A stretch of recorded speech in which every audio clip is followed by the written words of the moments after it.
Mesdames et messieurs, bonjour et bienvenue dans votre édition d'information que nous démarrons. Face aux députés, ce que Ousmane Sonko veut prouver à Diomaye Faye. Le Premier ministre Ousmane Sonko est attendu à l'Assemblée nationale le 28 novembre, 7 mois après son dernier passage en avril. Le face-à-face avec les députés débutera à 9h. Source à rappel que cette séance s'inscrit dans le cadre du contrôle de l'action gouvernementale conformément à l'article 104 du règlement intérieur du Parlement. Ousmane Sonko sera entouré de plusieurs membres de son gouvernement pour répondre aux interpellations des parlementaires sur les questions économiques, politiques et sociales. Mais l'exercice intervient dans un contexte politique particulièrement tendu, marqué à la fois, souligne la même source, par la crise au sommet de l'État entre le président Bassirou Diomaye Faye et son premier ministre Ousmane Sonko, et la pression de l'opposition réclamant la libération de ses militants qualifiés de détenus politiques. Au-delà de l'ombre du jour officiel, le journal s'interroge sur l'utilisation potentielle de cette tribune par le Premier ministre. Ousmane Sonko profitera-t-il de cette tribune pour montrer qu'il reste le maître contesté des députés de la majorité parlementaire? Direction Richard Toll,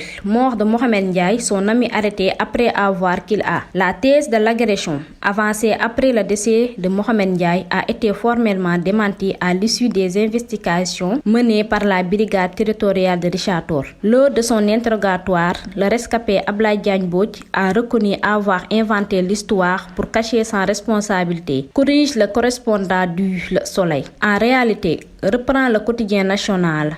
En quittant Richard Toll pour Dagana, il avait confié la conduite de la moto à son ami décédé. Peu expérimenté à l'approche de virage à Kër-Birane, ce dernier a perdu le contrôle, provoquant une violente sortie de route et un accident mortel. Abdoulaye Diagne Mbodj a été placé en garde à vue pour homicide involontaire, mise en danger de la vie d'autrui et pour avoir confié son AG à un conducteur sans permis. L'enquête se poursuit. Dans un communiqué consulté par la même source, la cellule de communication de l'Institut supérieur d'enseignement professionnel ISEP de Richard Toll précise que la victime n'était pas un étudiant de l'établissement.